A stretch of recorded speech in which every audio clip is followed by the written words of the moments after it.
भैया मैं सोच रहा हूँ हम लोग की जो जमीन पड़ी है हम उससे बेच के क्यों ना आधा आधा हिस्सा कर ले ताकि आगे चलकर हमें कोई तकलीफ ना हो।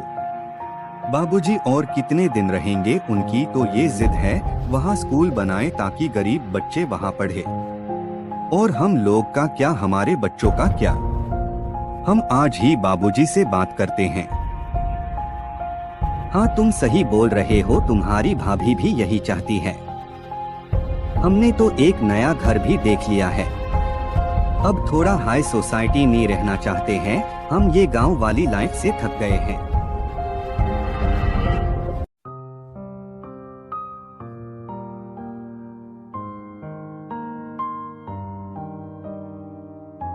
बेटा तुम्हारे बाबूजी को और मुझे मंदिर जाना है, तुम लोग चलो हमारे साथ। इस उम्र में अब तुम्हारे बाबूजी को अकेले नहीं संभाला जाता, पता नहीं कब बीपी लो हो जाता है।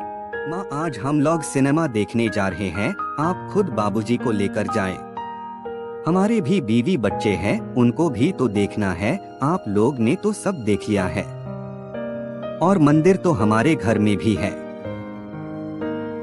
ठीक है बेटा कोई बात नहीं, तुम लोग जाओ, मैं तुम्हारे बाबूजी को लेकर चली जाऊंगी।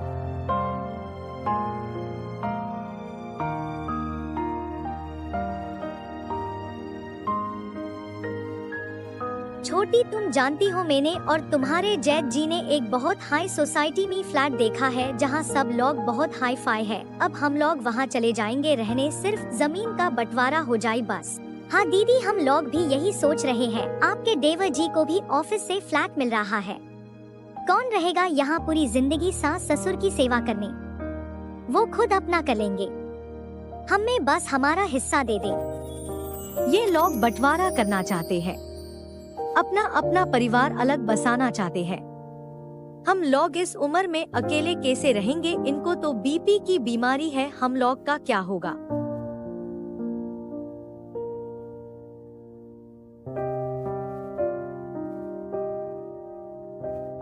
आपको कुछ पता भी है, आपके बेटे और बहू बंटवारा करना चाहते हैं और अलग होना चाहते हैं हमसे सब। अब हम लोग क्या करेंगे? क्या इस दिन के लिए हमने हमारे बच्चों को पढ़ाया लिखाया ताकि हम बूढ़े हो जाएं और वो हमें छोड़कर चले जाएं? आप चिंता ना करें, मैं इसका उपाय निकालती हूँ। बंटवारा भी ना हो और हमें अकेले छोड़ के भी ना जाए और हमारी सेवा भी करेंगे। क्या ऐसा हो सकता है? माँ जी हम लोग सिनेमा देखने जा रहे हैं, आने में देर होगी। आप अपना और बाबूजी का खाना बना लीजिएगा, हम बाहर ही खा के आएंगे। ठीक है बहू तुम लोग अच्छे से जाओ, यहाँ की चिंता मत करो।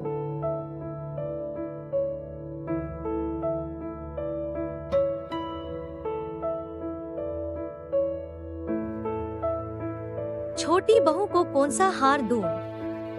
बड़ी बहू के लिए ये भारी हार रखती हूँ, बेचारी पूरे दिन काम करती है। हाँ लेकिन छोटी बहू भी काम करती है, सोचना पड़ेगा किससे क्या दूं। माँ जी आप ये क्या कर रही है और इतने सारे गहने पहनकर कहाँ जा रही है? कुछ नहीं बहू, घर में अकेले बैठी थी तो सोचा कुछ काम कर लूं।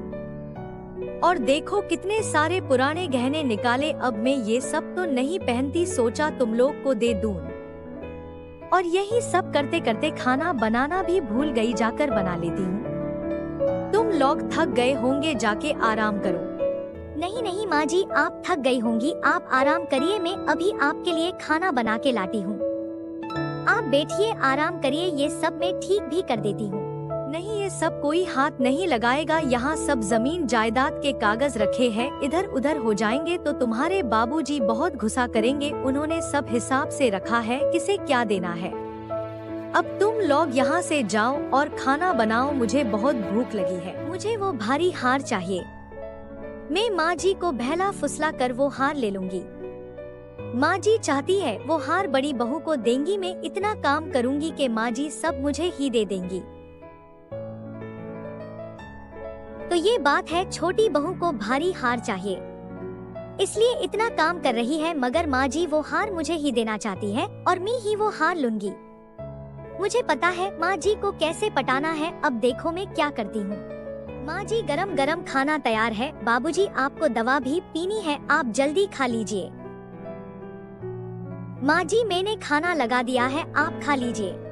वाह बहू, इतना सारा खाना इतने कम समय में तुमने कैसे बनाया? सच में तुमको तो इनाम देना होगा। माँ जी ये तो मेरा फर्ज है सास ससुर की सेवा करना। आज तो चमत्कार ही हो गया। तुमने ऐसा क्या किया जो दोनों बहू हमारी इतनी सेवा करने लगी? मैंने कोई चमत्कार नहीं किया, बस जिसे जैसी बोली समझ आए उससे वैसी बोली से समझाना पड़ता है। आप अब आराम करिए। क्या बात है, आज तुम और भाभी अचानक से माँ बाबूजी की इतनी सेवा करने लगी?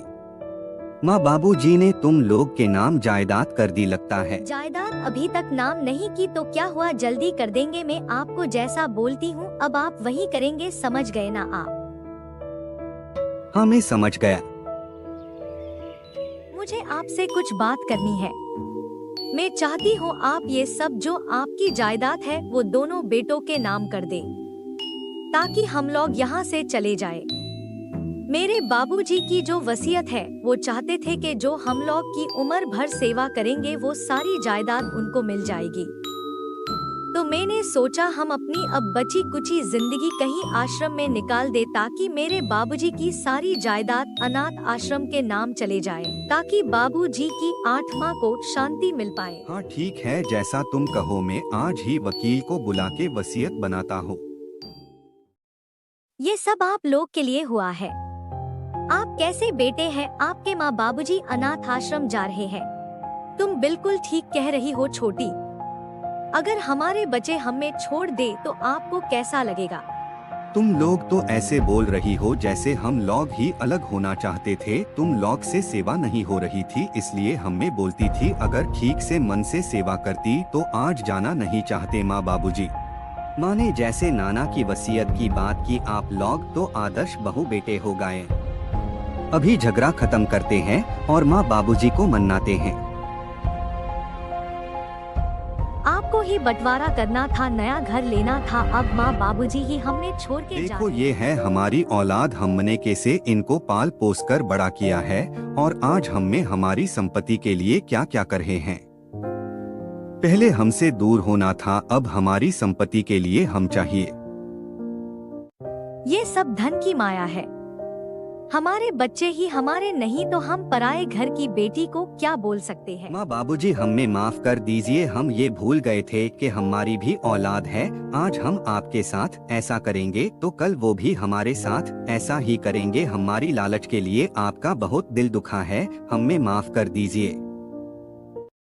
हाँ माँ जी हमें छोड़कर कहीं मत जाए, हमें कुछ नहीं चाहिए और पूरी जिंदगी हम आपकी सेवा करेंगे, बस हमें छोड़कर कहीं ना जाए। हमारी दौलत तो आप है, आपसे ही हम है, माफ कर दीजिए हमें।